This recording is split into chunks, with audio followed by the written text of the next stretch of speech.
আসসালামু আলাইকুম ওরহমতুল্লাহি ওয়াবারাকাতুহু। আলহামদুলিল্লাহি ওয়াহদা ওয়াসসালাতু ওয়াসসালামু আলা আবদিহিল মুস্তাবা আল মুস্তাফা ওয়া আলা আলিহি ওয়া সাহবিহি রশাদা। প্রিয় দর্শক, এনিগমা টিভির ইসলামের আলো অনুষ্ঠান থেকে স্বাগত জানাচ্ছি। যেখান থেকে আমাদের এই ধর্মীয় অনুষ্ঠান দেখছেন, আশা রাখি ভালো আছেন।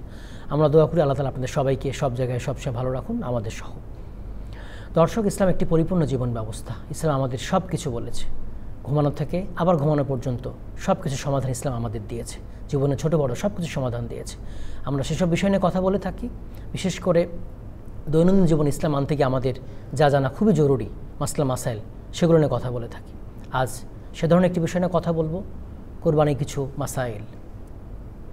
শুরুতে আমরা আজ যেটা নিয়ে কথা বলবো সেটা হচ্ছে কোরবানি জবাই করা পদ্ধতি এবং দোয়া। কোরবানি জবাই করা পদ্ধতি দুই ধরনের। উট এক ধরনের, গরু ছাগল এগুলো আরেক ধরনের।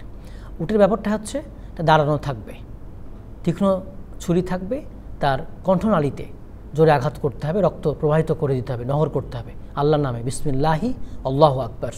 এটা হচ্ছে উট জবাই করা, কুরবানি করা। আর গরু ছাগল এগুলো হচ্ছে আমাদের দক্ষিণ দিকে মাথা করতে হবে, বাম কাতে শোয়াতে হবে।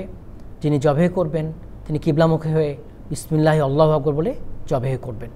নিজের কুরবানি নিজে করবে অথবা অন্য কাউকে দিয়ে কুরবানি করাতে পারে। মহিলারা সক্ষম হলে মহিলারাও কুরবানি করতে পারবে। কুরবানি যেহেতু ইবাদত, এজন্য এটা কুরবানি নিজে করা ভালো, আর না করতে পারলে সচক্ষে দেখা এটা ভালো। কুরবানি দোয়ার ক্ষেত্রে আমরা কি দোয়া বলবো? বিসমিল্লাহি আল্লাহু আকবার, আল্লাহর নামে, আল্লাহ তাআলা সর্বোচ্চ মহান, এটা বলবো। এরপর আমরা আল্লাহুম্মা তাকাব্বাল মিন্নি ওয়া মিন আহলি বাইতি, পারলে এটা বলবো, হে আল্লাহ তুমি কবুল করো আমার থেকে, আমার পরিবার থেকে। রাসূলুল্লাহ সাল্লাল্লাহু আলাইহি ওয়াসাল্লাম বলেছিলেন, আমার থেকে, মুহাম্মাদের পক্ষ থেকে, মুহাম্মাদের পরিবারের পক্ষ থেকে, মুহাম্মাদের উম্মতের পক্ষ থেকে। আবার কুরবানি এমন যদি হয় যে অন্য কারো কুরবানি, তাহলে তার নাম বলবেন। ভাগা কুরবানি শরীকানা হলে তার নামগুলো বলবেন, অথবা মনে মনে নিয়ত রাখবেন, তাও হয়ে যাবে। এই কিছু যদি না পারেন, সব কিছু মনে নিয়ত রাখবেন, শুধুমাত্র বিসমিল্লাহি আল্লাহু আকবার বললেই হয়ে যাবে ইনশাআল্লাহ। এবারে আমরা আপনাদের যে পয়েন্টটা জানাবো সেটা হচ্ছে কুরবানির গোশত বিক্রি করা, ক্রয় বিক্রি করা এটা জায়েজ হবে কিনা। না, কুরবানির গোশত ক্রয় বিক্রি করা এটা জায়েজ নেই। চামড়া বিক্রি করতে পারেন, আপনি যদি নিজে প্রসেস করে উপকার লাভ করতে পারেন ভালো, না পারলে বিক্রি করলে এটা খেতে পারবেন না।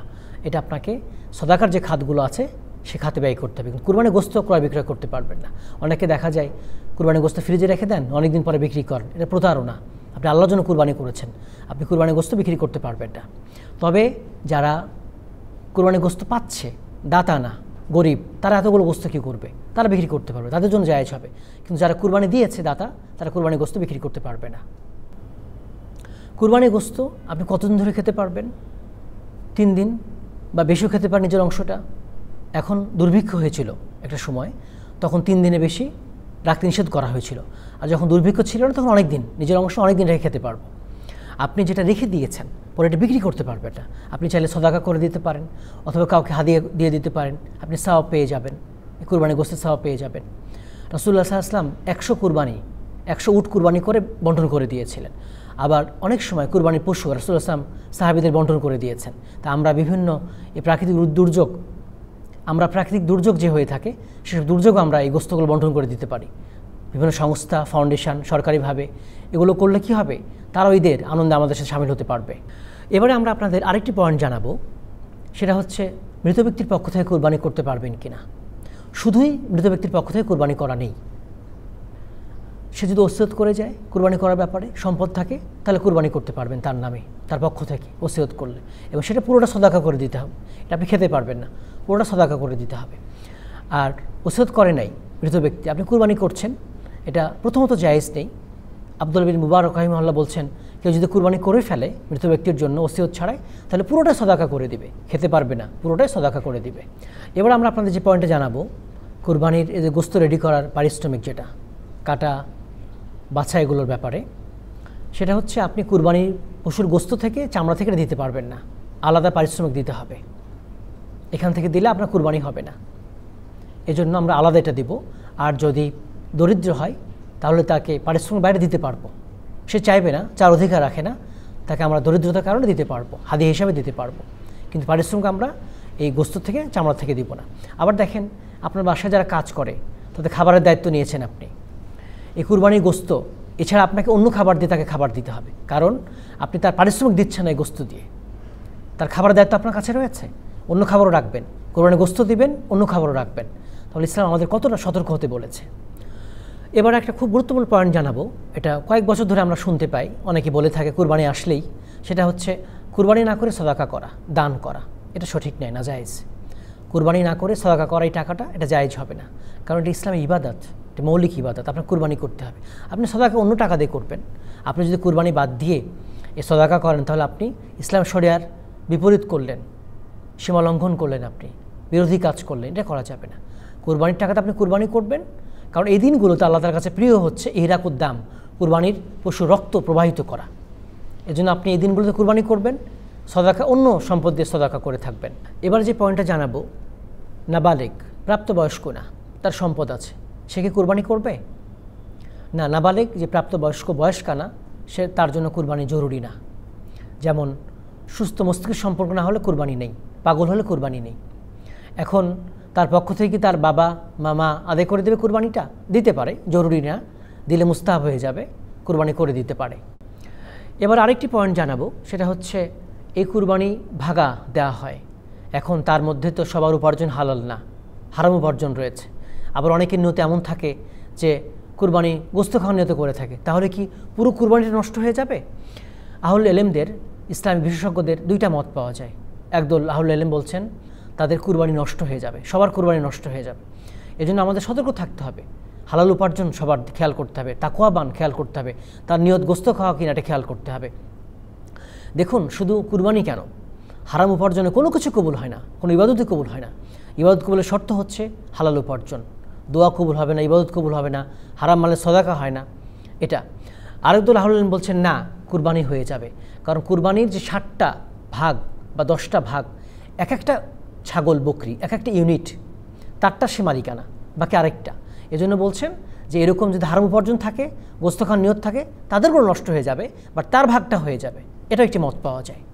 এবার আরেকটি পয়েন্ট জানাবো, সেটা হচ্ছে কুরবানির পশু আপনি কিনেছেন, তার থেকে আপনি উপকার ভোগ করতে পারবেন কিনা।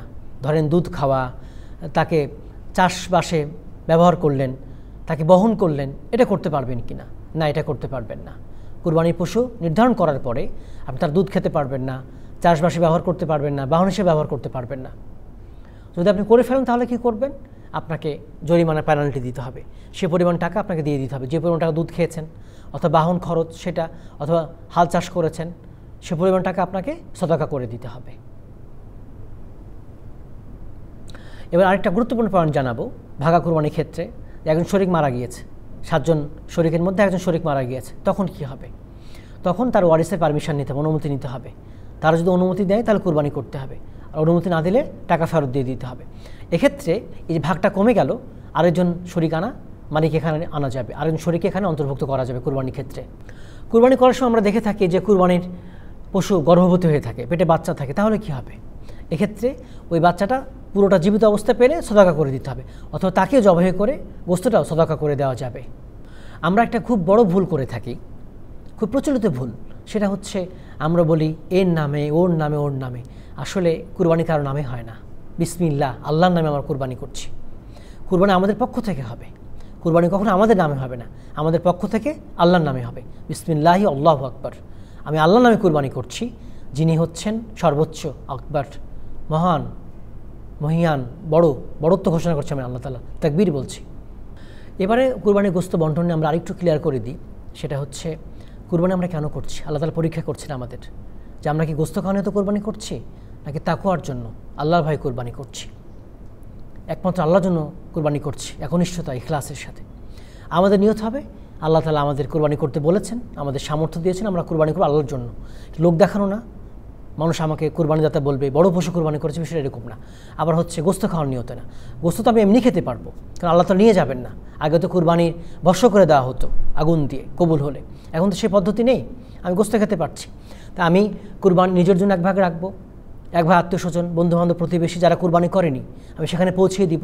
অনেক মিসকিন আছে যারা চাইতে পারে না, বাইরে থেকে মনে হয় ধনী, কিন্তু নিডি, আসলে তার খাবার নেই, গোস্ত নেই, আমরা তাদের বাসায় পৌঁছিয়ে দেবো। তাদের ছেলে মেয়ে আছে, আর যারা সাইল আছে, ফকির, ভিক্ষা করে, তাদের হাতে পৌঁছিয়ে দেব, এটা করতে পারি। আর আত্মীয় স্বজন আছে দরিদ্র কুরবানি করেন তাদেরকে পৌঁছে দেবো, আর নিজের ভাগটা আমরা নিজেরা খেতে পারবো। এটা আমরা অনেক দিন ধরে খেতে পারবো। দর্শক, আজ আমরা কুরবানির অনেকগুলো মাসলা মাসাইল জেনেছি। ইসলাম আমাদের বলে আগে জানা, তারপর আমল করা, কারণ না জানলে আমল করলে হবে না। ইহুদিরা জেনেছে, আমল করে নাই। খ্রিস্টানরা না জেনে আমল করেছে। মুসলিমরা এমন হবে না, মুসলিমরা জানবে তারপর আমল করবে। তাই আসুন আমরা কুরবানি সহ সবগুলো ইবাদত আগে জানবো, তারপর আমল করব, তাহলে নিখুঁত হবে। আল্লাহ তাআলা তৌফিক দান করুন, আমিন। আগামী পর্বে ইসলামের অন্য কোনো বিষয় নিয়ে কথা বলবো। সে পর্যন্ত আল্লাহ তাআলা আমাদের সবাইকে ভালো রাখুন, সুস্থ রাখুন, সুন্দর রাখুন, আমিন। দর্শক, আমাদের ইসলামের আলো অনুষ্ঠান আপনারা দেখতে পাবেন এরিগমা টিভিতে, দোয়েল ফেসবুক পেজে এবং আমাদের ওয়েবসাইটে। আসসালামু আলাইকুম ওয়া রাহমাতুল্লাহি ওয়া বারাকাতুহু।